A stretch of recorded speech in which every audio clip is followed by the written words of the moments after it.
So it is about 13 days to the start of the 2025 Africa Cup of Nations, scheduled to hold in Morocco from the 21st of December. Organizers say the stage is now set, and the hosts of Morocco say they are ready to welcome the rest of Africa to Rabat, Casablanca, Tangier, Fez, and other locations that will be hosting matches. Today we'll continue with our countdown to the biggest football fiesta in Africa, which was designed to celebrate the culture, diversity, and talent pool on the continent.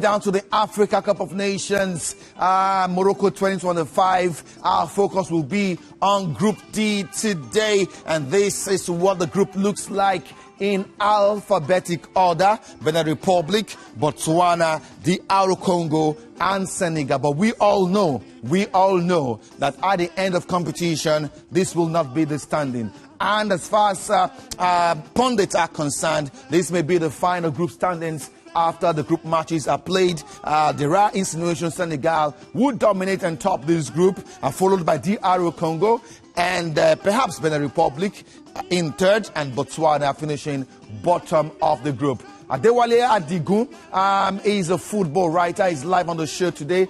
Glad to have you, Mr. Wale Adigun. Do you subscribe to suggestions that Group D might end up in this form, with Senegal topping, DR Congo in second, Benin Republic maybe one of the best losers, and then Botswana? Your thoughts?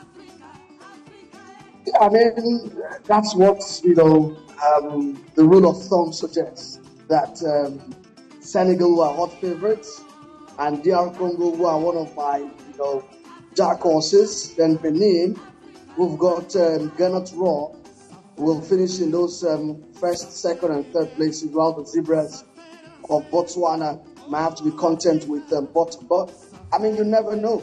Football can be very, very crazy. But it'll be very interesting because remember that two of the sides have got sides on the World Cup. I mean, Senegal have qualified for the World Cup already. DR Congo have to go through the Interconfederation playoffs, in which they are favourites. So it could be very interesting. I think that the game that everybody's looking for is the one on December 22nd between Senegal and DR Congo. That definitely is going to be a big game. But you cannot rule out Benin. I mean, Benin have got a very strong side. They can be very compact, very composed. And crucially, they've got a manager who knows how to study the opponent. I mean, I remember back there when Raw was Super Eagles manager, he did a lot in studying the opposition. And trust me, Raw, who is actually wanted out because some parts of the Benin Federation are saying that it's time for him to leave. Trust me, if he's going to leave after the AFCON, he will want to leave with a bang. So Senegal and DR Congo have to be very, very careful there. But like you said, you look at it from a nickname point of view. The Senegal are the Lions, DR Congo are the Leopards, Benin are the Cheetahs, and Botswana are the Zebras. Now you ask yourself, who is lower on the food chain there? So if you try to organize it from a food chain point of view, you get a feeling that it's going to be Senegal, DR Congo, Benin, and Botswana. Absolutely. Going by the nicknames that they bear. Actually, yeah. Interesting one. But in my opinion, Wale, I think Group D is actually the group of death. A group that's got a Senegal side, former champions, DR Congo. They've won the AFCON, about twice, in time past. Benin Republic, like you mentioned, have got a very compact squad. So this is a group that has got three teams that have the capacity to make progress to the next round of the AFCON tournament. Now, let's focus on Senegal.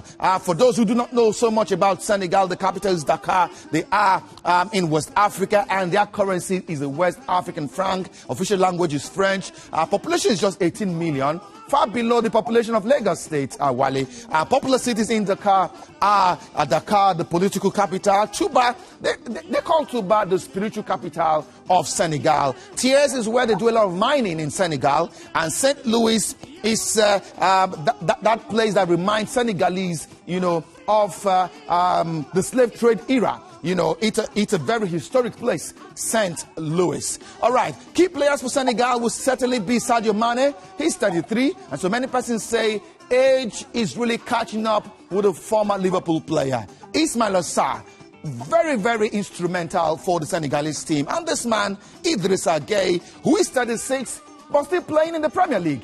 I mean, you take a look at these players, Wale, and you think, yes, Senegal has got, a very star-studded squad.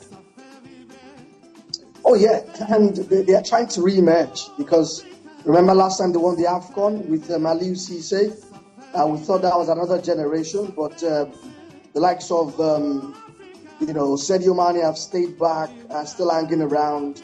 I saw him against Brazil, and it doesn't look like the electric Sadio Mane we used to know. In fact, he's been played more as a number 9 for Senegal these days, because he's lost a bit of his pace, his speed.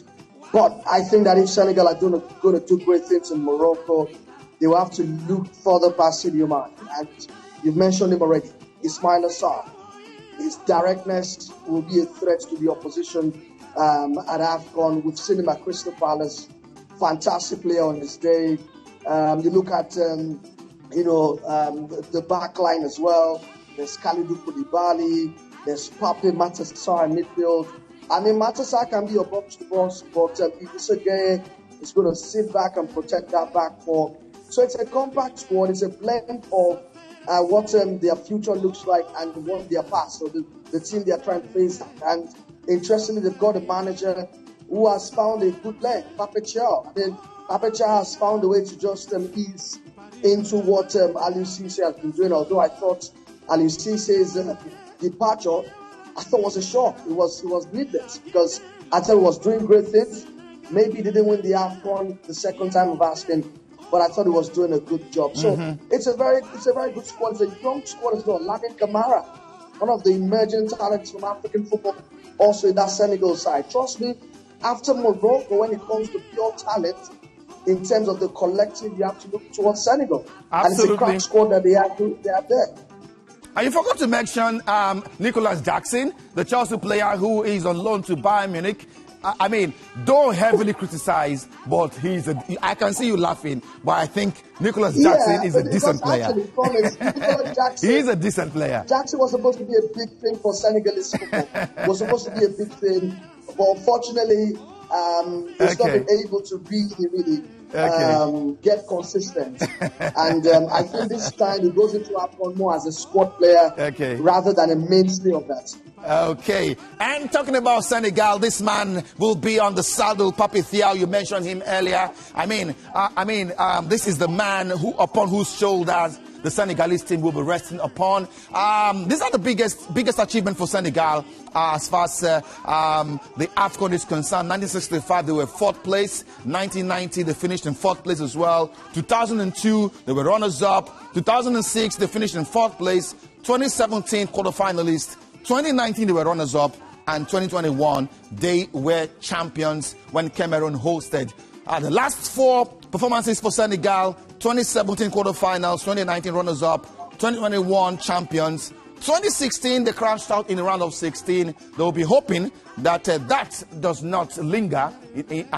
Talking about their performance in the last AFCON in Côte d'Ivoire, they will want to do a lot better than they did. Wale, I want to bring you back on the show tomorrow so we can, wrap up with Group D that has DR Congo, Botswana, and Benin Republic. But this is where we'll drop anchor as far as the countdown to the African Cup of Nations is concerned on the show today. Wale, thank you so much for being a part of the program today. Thank you.